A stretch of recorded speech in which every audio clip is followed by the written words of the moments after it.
Hello, everyone. I hope you're doing well.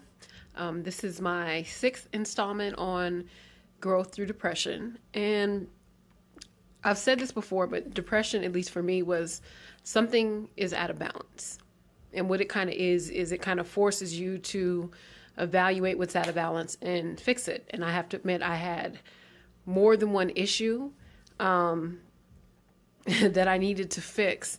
And I think, unfortunately, in this culture, we're taught to cover symptoms. We're taught to, like, for example, if you think about even how our medical system works here, is you're not taught to cure the disease. You're taught to actually cover up the symptoms. So if you have pain, we'll give you a painkiller. It doesn't fix it, but it covers it so you don't have to deal with some level of discomfort. And I think when it comes to depression, somebody kind of pointed out to me that they think that I was lucky because I was at least able to identify it. And therefore I can work through it, because he was telling me that he thinks a lot of people are in depression and have no idea. And if you think about it, we do a lot of, I'm trying to think of the right word. We do a lot of things that cover up a lot of the issues. Like, I know a lot of people drink, a lot of people eat, a lot of people, maybe sex, a lot of people fight. I mean, there's a lot of things that people find addictions to kind of cover up the symptoms of different problems in their reality. So, like I said, to me, depression was a force to fix it. And there's something that was really interesting in the process, and I didn't think about it till recently, is that most of my adult life I've been very selective about the people that I at least keep close to me. And that worked fine, but here's the thing. It's easy to kind of, I'm trying to think of how I would word it. It's easy to have great relationships when there's no chaos in them, when there's no problems, when there's no issues. But once issues come about, it becomes a strain, and not everybody can deal with those strains, especially if they're not solution oriented. And at one point, people that I still to this day love, I realized that it had been a couple years since I had had any suicidal thoughts. And when I had ended up in a position that left me in that same dark mindset, that same, thinking of ways to leave this planet, I realized at this point, the things that I were doing, I could no longer do. So I really did begin to cut certain activities that dealt with certain people, just without even thinking about it. My mind was just set that I'm not going back to where I was.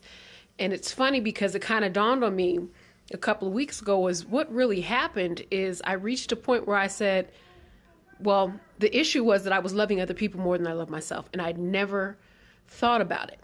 You know what I'm saying?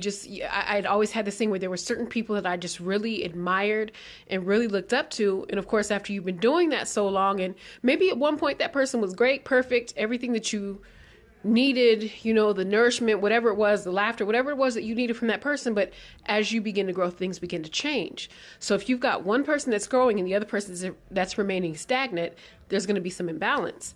So it was funny because my father would always tell me, you have a bad habit of giving people credit, but you don't give yourself any credit.